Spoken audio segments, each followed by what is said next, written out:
Hello दोस्तों, मैं Mukesh sir अपने यूट्यूब चैनल सागर स्टडी बाय मुकेश सर में आपका हार्दिक स्वागत करते हैं। आपका दिल से स्वागत करते हैं, अभिनंदन करते हैं। ठीक, तो दोस्तों देखेंगे आप पलायन वेग भली भांति समझेंगे। ठीक है, तो पलायन वेग आपको समझना है। पलायन वेग होता क्या है? ठीक, सबसे पहले आप समझेंगे कि ये पलायन वेग होता क्या है। पलायन वेग वह वेग होता है जो पृथ्वी से किसी भी पिंड को, कोई भी पत्थर को, ठीक है, कोई भी पिंड हुआ, कोई भी पत्थर हुआ, उसको हम इतने वेग से गति दें, चाहे वो हम अपने हाथ के बल द्वारा दें या किसी के द्वारा दें या किसी भी के द्वारा हम उसका इतना ज़्यादा वेग दें, ठीक, कि वो क्या हो, हमारे गुरुत्वाकर्षण क्षेत्र से दूर चला जाए और वापस पृथ्वी पर ना आए। ठीक, वापस पृथ्वी पर ना आना ही वही पलायन वेग कहलाता है। वो हमेशा हमेशा के लिए वो गायब हो जाए, वो गुरुत्वाकर्षण से क्या हो जाए, दूर चला जाए। ठीक, वापस पृथ्वी पर ना आए, ऐसे वेग को हम पलायन वेग कहते हैं। तो पलायन वेग को आपको समझना है। फिर से एक बार ध्यान देंगे, एक ऐसा न्यूनतम वेग जिसे हम पृथ्वी से, ठीक है, वह न्यूनतम वेग दें जिससे वो पृथ्वी के गुरुत्वाकर्षण क्षेत्र से दूर चला जाए और वापस पृथ्वी पर ना लौट के आए, ऐसे वेग को हम पलायन वेग कहते हैं। ठीक, पलायन वेग का मान जो होता है वो 11.2 किलोमीटर प्रति सेकंड होता है। ठीक है, और कुछ पलायन वेग के जो हैं वो सूत्र होते हैं। ठीक है, ठीक, पलायन वेग तथा इसी में देख लेना कक्षीय वेग। ठीक है, कक्षीय वेग। ठीक, पलायन वेग और कक्षीय वेग में संबंध ये आपको समझना बहुत जरूरी है। अच्छा, पलायन वेग आप बता दिए कि पलायन वेग तो ये होता है, लेकिन कक्षीय वेग क्या होता है? वही होता है, थोड़ा सा फर्क होता है। पलायन वेग क्या होता है? वो गुरुत्वाकर्षण क्षेत्र से दूर चला जाता है, वापस पृथ्वी पर नहीं आता है। और कक्षीय वेग जो होता है वो गुरुत्वाकर्षण से दूर ना जाकर वो अपनी कक्षा में दीर्घ वृत्ताकार कक्षा में वो चक्कर लगाने लगता है, तो उसे हम कक्षीय वेग कहते हैं। वो हमेशा के लिए दूर नहीं जाता है। ठीक है, वो गुरुत्वाकर्षण क्षेत्र से दूर न जाने के नहीं जाता है और वो कक्षा में चक्कर लगाने लगता है, इसीलिए उसे हम कक्षीय वेग कहते हैं। और जो वेग गुरुत्वाकर्षण क्षेत्र से दूर चला जाए उसे हम पलायन वेग कहते हैं। दोनों में समझने का यही एक फर्क होता है। वो फर्क आपको सूत्र में भी भली भांति दिखेगा। ठीक, तो दोस्तों देखिए, V0 इसको कहते हैं VE। ठीक है, यानी अर्थ से वेग। ठीक है, इसको कहते हैं V0। ठीक है, तो दोनों समझना है। तो देखो, V0 का जो सूत्र होता है, जो V0 का सूत्र होता है या VE का जो सूत्र होता है, ये रूट में GME बटे RE और यहाँ 2 रहता है, 2 GME बटे RE। ये किसका सूत्र होता है? पलायन वेग का। किसका होता है? पलायन वेग का सूत्र होता है। किसका सूत्र होता है? पलायन वेग का दोस्तों। ठीक है, और जबकि V0 का जो सूत्र होता है वो रूट में GME बटे के RE होता है। थोड़ा सा अंतर है। ठीक है, यदि हम कोई भी पत्थर को उस वेग से छोड़ रहे हैं, ठीक है, पत्थर जो है इसमें क्या है, √2 ज्यादा है। अगर हम कोई भी पत्थर को √2 गुना नहीं देते हैं, √2 गुना अगर हम और इसमें कर दें तो ये भी अपनी कक्षा में जो चक्कर लगाता है ना, ये भी पलायन कर दे जाएगा। तो यही एक संबंध है कि अगर हम कक्षीय वेग में 2 से गुणा कर दें या 1.414 से गुणा कर दें तो वो भी कक्षीय वेग जो होगा, जो अपनी वेग से क्या हो जाएगा, पलायन हो जाएगा। तो यह चीज़ आपको समझना बहुत ज़रूरी है। ये चीज़ ज़रूर आपसे पूछा जा सकता है कि कक्षीय वेग जो होगा पलायन वेग में कब परिवर्तित हो जाता है, कब परिवर्तित होगा। तो जब कक्षीय वेग का मान √2 गुना हो जाए या √2 के मान के √2 का मान 1.414 हो जाए, ठीक है। इतने गुना से यदि इसमें गुणा हो जाए, इतने से यदि गुणा हो जाए तो ये भी अपनी कक्षा से क्या हो जाएगा, पलायन हो जाएगा। इसीलिए V0 में जो है ना, VE का मान जो होता है ना, यहाँ √2 से इसमें क्या है, गुणा हो जाता है। इसीलिए ये भी क्या हो जाता है, पलायन हो जाता है। क्या हो जाता है, पलायन हो जाता है। तो √2 और ये V0, यही संबंध होता है। पलायन तभी होता है जब √2 गुना हो जाता है तो अपने कक्षा से क्या हो जाता है, हमेशा हमेशा के लिए वो पिंड क्या हो जाता है, पलायन हो जाता है दोस्तों, ठीक है। अब थोड़ा सा ये संबंध तो आप समझ लिए, ठीक है। आपको हम कुछ गुरुत्वाकर्षण में ज़रूर बताए थे, ठीक है। गुरुत्वाकर्षण में आपको हम ये बताए थे कि GME बराबर जो होता है वो GRE² होता है। GME बराबर क्या होता है, GRE² होता है, ठीक है। इसमें G तथा G के संबंध वाले सूत्र में हमने इसको हम बताया था कि GME बराबर होता है GRE²। तो यहाँ पर यदि एक नया सूत्र आपको बनाना है तो आपको GME के दर पर आपको GRE² रख देना है। क्या करना है, GME के दर पर क्या रख देना है, GRE²। तो एक पलायन वेग का एक नया सूत्र निर्माण हो जाएगा, ठीक है।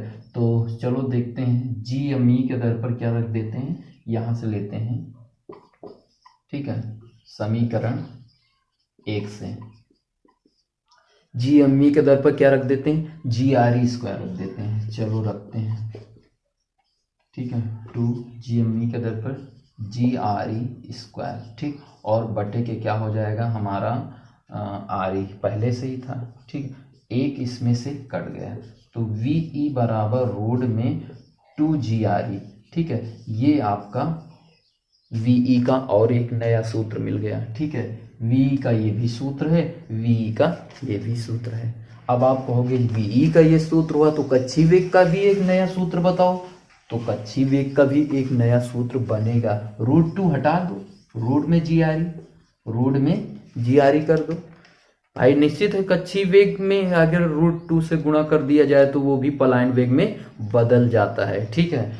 तो निश्चित है कि आपको ये तो भली भांति समझ में आया होगा, ठीक है। इसके बाद इसको हम मिटा दें, ठीक है। ये तो समझ में आ गया होगा, ठीक है। उसके बाद गुरुत्वाकर्षण संबंधी कुछ चीजें और आपको दिमाग में रखना है, ठीक है। गुरुत्वाकर्षण संबंधी कुछ बातें और दिमाग में रखनी है। जैसे यदि हम अपने पृथ्वी से, ठीक है, यदि हम अपने पृथ्वी से यानी कहाँ पर जाते हैं, चंद्रमा पर जाते हैं। अपने पृथ्वी से यदि हम चंद्रमा पे जाते हैं, ठीक है, तो हमारा गुरुत्वाकर्षण कम हो जाता है, ठीक है। वहाँ पर गुरुत्वाकर्षण न्यूनतम हो जाता है, पृथ्वी का 1/6 भाग हो जाता है। यानी यदि यहाँ पर हम 6 किलो के हैं तो वहाँ पर हम कितने, 1 किलो के बचेंगे। कितने किलो के बचेंगे, 1 किलो के बचेंगे। यानी हमारा पैर जो होगा वो जमीन में नहीं होगा, हम पृथ्वी पर एक उछाल मारेंगे, एक कदम उछलेंगे तो वहाँ पर चंद्रमा पर 2 गुना हम उछल जाएंगे, ठीक नहीं, 6 गुना उछल जाएंगे, सॉरी, ठीक है। तो यदि हम पृथ्वी पर, ठीक है, दूना उछलते हैं, 2 गुना उछलते हैं तो हम चंद्रमा पर क्या हो जाएगा, 6 दूना 12 गुना हम उछलेंगे, ठीक है। यदि हम पृथ्वी से 6 कुंटल का भार ले जाते हैं, ठीक है, यदि हम अपने भार का, ठीक है, कितना ले जाते हैं अपने ऊपर, ठीक है, वजन जो है अपने भार का 1/6 वजन और ले लेते हैं, तब हम कहीं पर चंद्रमा पर चल सकते हैं। ठीक है, वरना हम चंद्रमा पर नहीं चल सकते। अपने ऊपर जब हम भार रखेंगे तो वहाँ पर गुरुत्वाकर्षण, क्योंकि वहाँ पर न्यूनतम होता है, ठीक है, तो इसके वजह से वहाँ पर समस्या हो सकती है। ठीक है, तो यहाँ पर देखेंगे तो ये चीज़ तो समझ में आ गया होगा। इसके बाद जो है, ठीक है, इसी में ऊर्जा के भी सूत्र होते हैं। ठीक है, ठीक, ऊर्जा का सूत्र यदि हम गतिज ऊर्जा के सूत्र से यदि हम तुलना करें तो ऊर्जा बराबर सूत्र 1/2, ठीक है, mv² होता है। लेकिन यहाँ पर पलायन वेग और पलायन ऊर्जा से संबंधित सूत्र बनाए तो mve² हो जाएगा। ठीक है, और यदि हम चाहें तो इसमें और भी सूत्र होते हैं। ठीक है, ऊर्जा के कुछ सूत्र और होते हैं। ठीक, Gme/RE होता है। ठीक है, ये भी क्या है, एक पलायन वेग का सूत्र है। तो ये पलायन ऊर्जा, ठीक है, पलायन ऊर्जा, ठीक है, यानी किसी भी पिंड को पलायन करने पर जो ऊर्जा लगती है वो पलायन ऊर्जा कहलाती है। तो इनके दोनों में यदि हम संबंध निकालेंगे, ठीक है, तो VE का मान, VE का सूत्र का निर्माण हो जाता है। ठीक है, देखो 1/2 mVE² बराबर Gme/RE। ठीक है, ये से ये देखो कट जाता है। ठीक है, तो VE² बराबर क्या हो जाता है, Gme, ठीक है, और RE, और ये भाग में तो यहाँ गुणा में जाएगा। आपको VE का एक सूत्र वही मिला जो हम आपको पहले बताए थे। ठीक है, तो ये भी आपको पता चल गया कि ये VE कहाँ से प्राप्त हुआ। ठीक है, तो और बाकी कुछ तो बता दिए हैं। पलायन वेग का मान, ठीक है, पलायन वेग का मान हमें ज्ञात करना है। पलायन वेग का मान कितना होता है, ठीक है, पलायन वेग के सूत्र से निकालेंगे। एक सूत्र हम बताए थे 2GRE, क्या बताए थे, 2GRE। ठीक है, तो सारा मान रख देंगे। VE बराबर, ठीक है, √2, ठीक है, G का मान 9.8 होता है, R का मान जो होता है 6.4 इंटू 10 की पावर माइनस कितना, 10 की पावर 6 होता है। कितना होता है, 10 की पावर 6। ठीक है, ये इसका मान होता है। ठीक, मीटर में होता है। ठीक, ये हो जाएगा। तो अब यहाँ पर 6.4 इंटू, ठीक, 10 की पावर 6, यह हो गया इसका मान। अब इसको आप हल कर लेंगे। ठीक है, इसको हल जब करेंगे, ठीक है, तो इसका मान जो आ जाएगा वो आ जाएगा, गुणा करने पर कुछ आ जाएगा, तो इसको हल करने पे आप गुणा कर सकते हैं। तो इसका जब मान निकालेंगे तो VE का मान 11.2 होता है। कितना होता है, 11.2।